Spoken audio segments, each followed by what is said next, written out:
The Mercedes-Benz R129 SL-Class is the most contradictory car ever built. It was named super light, but it weighed nearly 2 tons. It was so expensive to engineer that it nearly bankrupted Mercedes. It was so desirable that when Princess Diana owned one, it caused a national scandal in Britain. But here is the real contradiction. An engine designed for a luxury convertible ended up powering one of the world's most exotic supercars. How could one car be so many things at once? The answer reveals something we have completely lost, a time when cars were built to a standard, not to a price. If you appreciate when things were built to last forever, hit like and subscribe for more stories about lost quality. For Bruno Sacco, the legendary head of design at Mercedes-Benz, the R129 SL was the pinnacle. He called it the most perfect car of my career and said it had the perfect profile. This was high praise from a man known for his brutal honesty about his own work. He was the same designer who later bluntly described the massive 140 S-Class as 4 inches too tall. So when Bruno Sacco said this SL was perfect, Mercedes listened. But perfection came with a cost, and it would eventually bankrupt the company's entire philosophy. But with the SL, every line and surface was intentional. The design had to perform a difficult balancing act. It needed to appear elegant and sleek, while secretly housing heavy, complex, mechanical components underneath its skin. The car's graceful shape was a disguise for immense strength. This was the disappearing art of designing for longevity. Unlike modern cars styled for yearly updates to boost sales, the R129 was conceived with a timeless quality. It was meant to look just as relevant in 20 years as it did the day it was unveiled.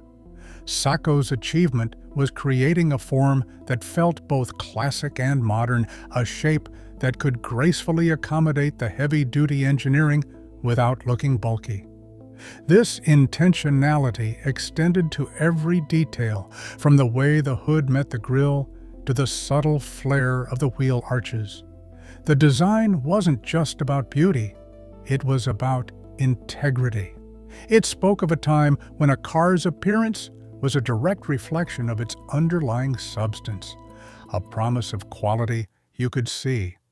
But that promise came with a hidden contradiction that would define the entire car's identity and nearly destroy it. While the BMW 8 Series looked bloated and the Jaguar XJS felt dated, Sacco's SL seemed to defy physics. Elegant, yet muscular. Timeless, yet modern. That is not an accident. That is obsession. The name SL stood for super light, a proud title inherited from the original 300 SL racing car that weighed just 870 kilograms. But the R129 generation carried that name with a certain irony. The V8 model tipped the scales at nearly 1.8 tons, and the V12 version pushed past 2 tons. This created a strange performance paradox. The 5-liter V8 produced 322 brake horsepower, capable of reaching 60 miles per hour in under 6 seconds and completing the quarter mile in about 14 seconds. The V12, with its extra liter of displacement and 4 additional cylinders, should have been faster, should have been more powerful, should have been the obvious choice. But it was not. Here is why, and it reveals something shocking about what Mercedes was really optimizing for. The V12 offered no real acceleration advantage over the V8. The sheer weight of the larger engine nearly canceled out its power gains. To put that in perspective, the V8 SL weighed as much as 3 Honda Civics. The V12 weighed as much as 4.5 Honda Civics. Yet somehow, Mercedes convinced buyers this was a feature, not a bug. Because here is the thing. When you close the door on an R129, it does not sound like a modern car. It sounds like a bank vault. That weight is the sound of permanence. So why did the weight not matter? Because this car was never intended to be a pure sports car. Its true purpose was as a grand tourer, a vehicle for covering vast distances in supreme comfort and security. The weight was not a design flaw, but a consequence of its engineering philosophy. This was cost, no object engineering, where strength and features took priority over lightness. The car's substantial feel came from an obsessive attention to durability. The doors closed with a vault-like thud. The body panels felt solid, and every component seemed overbuilt for its task. This was a machine engineered to feel permanent, to reassure its driver that it could withstand decades of use. The weight was the physical manifestation of a promise of longevity. It was the sound of safety, the feel of quality, a tangible difference from the lighter, more disposable cars that would follow. But much of that reassuring heft came from safety systems so advanced and so expensive that they would never pass a modern cost-benefit analysis. The R129 was a fortress on wheels, and its safety systems bordered on the obsessive. Each seat alone contained 20 patented parts, built around a magnesium frame and powered by 5 separate electric motors. They were engineering marvels in their own right, winning awards for their comfort and adjustability. But the car's most famous safety feature was its hydraulic rollover bar. This was not a simple mechanical pop-up bar. It was an elegant, over-engineered solution. Hydraulic pressure constantly acted against powerful springs, holding the bar down flush with the bodywork. This meant the system was always primed, full of potential energy. In the event of a rollover, sensors would trigger the release of that pressure. The hydraulics did not have to push the bar up. They simply had to let go. The bar would deploy in a mere 0.3 of a second, a crucial fraction of a moment before the car could turn turtle. And there was a brilliant fail-safe. Even with a total hydraulic failure, the bar would still deploy. The springs would do the job on their own. This level of thinking extended throughout the car. It was the first SL to feature brake assist, stability control, and an active damping system paired with self-leveling suspension. The brake assist system, introduced in 1996, could detect emergency braking situations and apply maximum brake force faster than any human driver.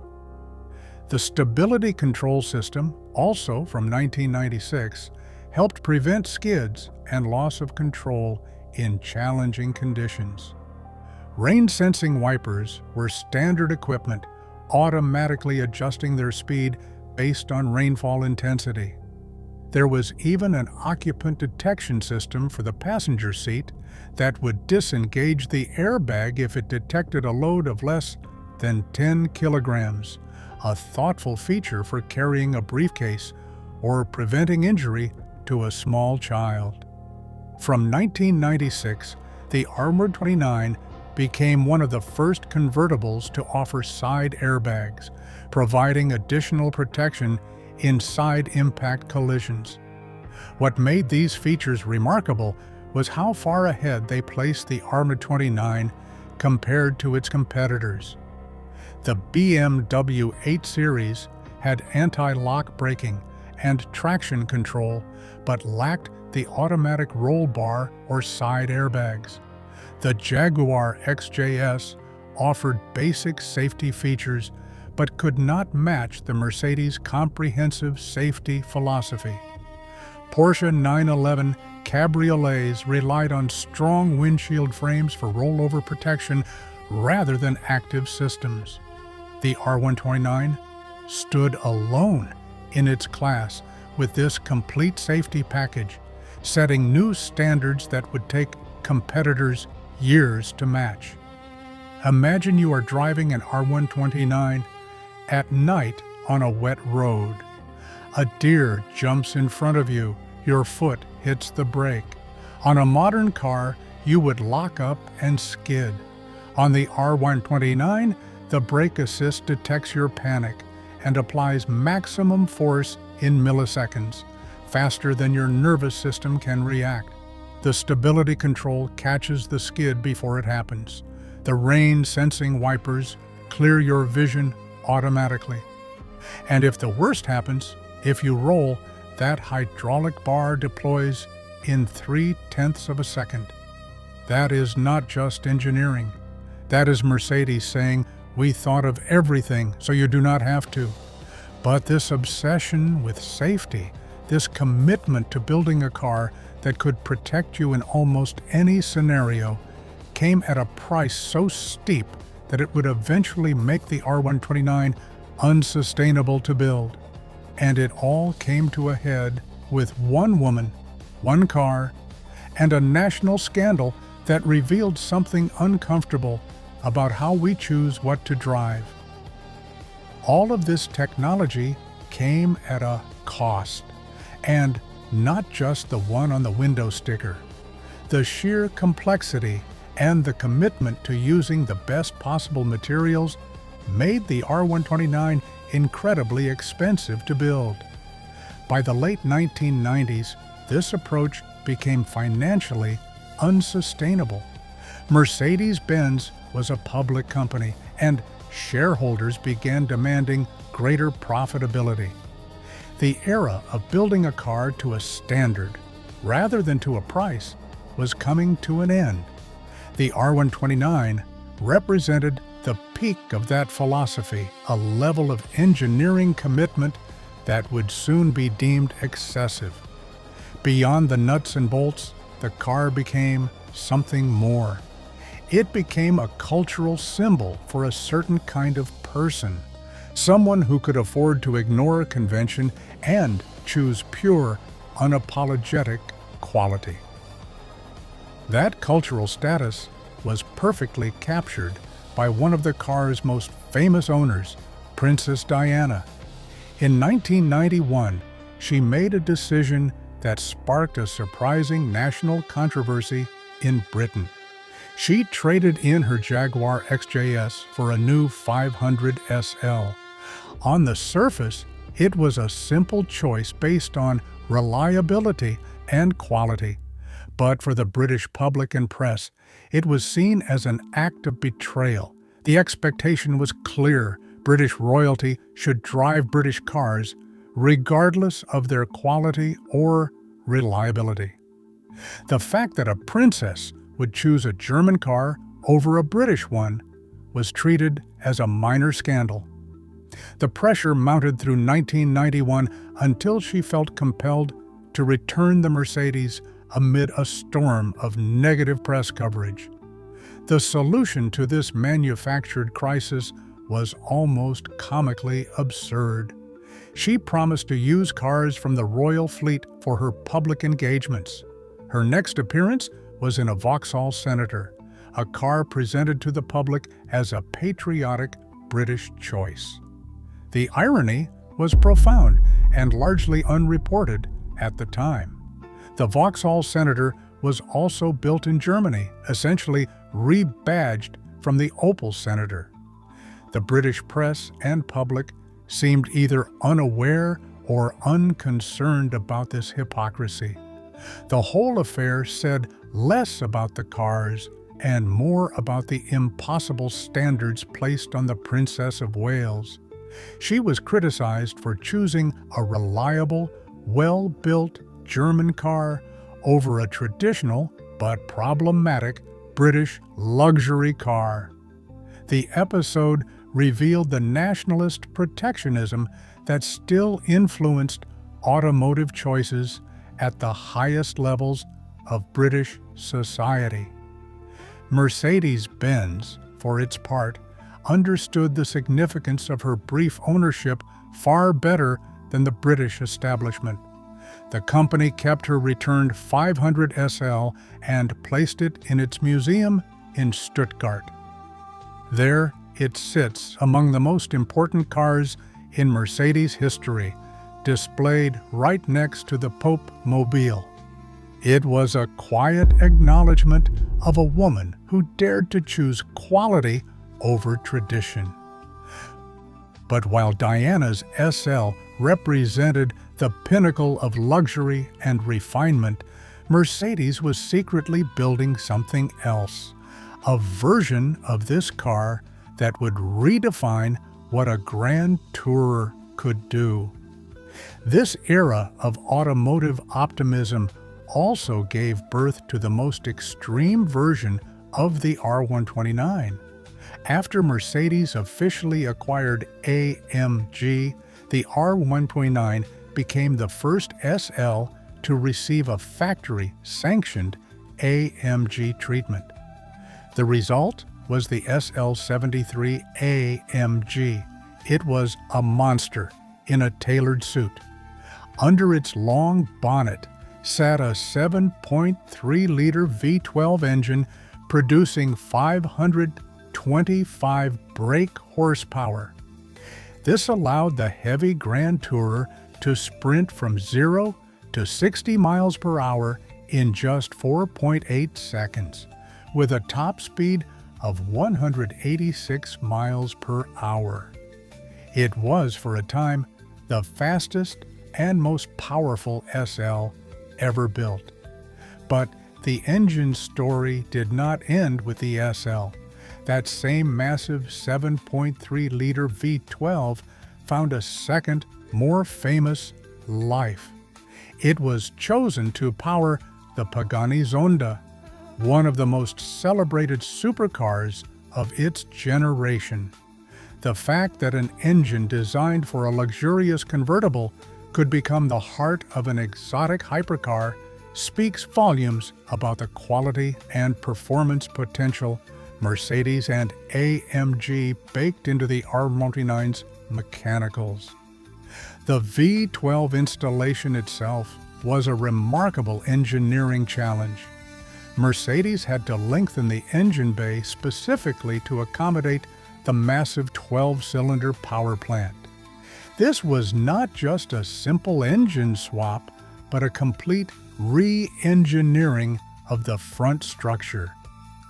The V12 models pushed past 2 tons, creating that performance paradox where the extra power barely compensated for the added weight. Yet, for those who wanted the ultimate expression of the R129, the weight was part of the appeal. It represented substance and presence. The AMG versions took this philosophy even further. Before Mercedes officially acquired AMG, the tuning house had already been creating special versions of the R129. But the factory-sanctioned AMG models represented a new level of integration. The SL60 AMG, with its 6-liter V8 producing around 405 horsepower, despite being officially rated at 375, became a stealth performance machine. Only 633 were built, with just 49 in right-hand drive. The even rarer SL-55 AMG saw only 65 units produced. These were not mass-produced performance cars, but bespoke creations. The market has recognized this rarity and engineering excellence. Today, these AMG models command extraordinary prices. A pristine SL-73 AMG can fetch over $400,000.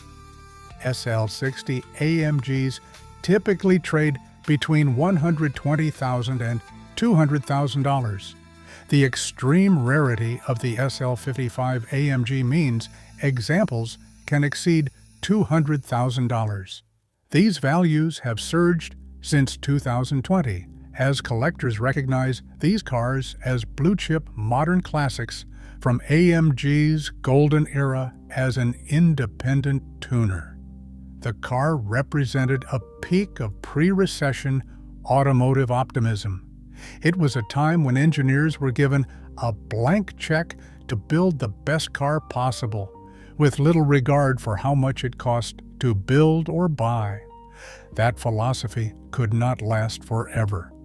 The era ended when Mercedes shareholders began demanding profitability over perfection. The focus shifted from building a car to a standard to building a car to a price. Today, you can buy a brand new luxury car with more computing power than the Apollo spacecraft.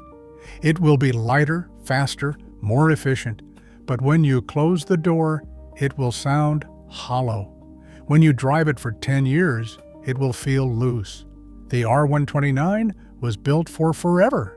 We built everything else for the next upgrade cycle. That is not progress. That is just different. The R129 SL stands as the final Mercedes built to that uncompromising standard. Its legacy is felt in every modern car that prioritizes its cost saving over long-term durability.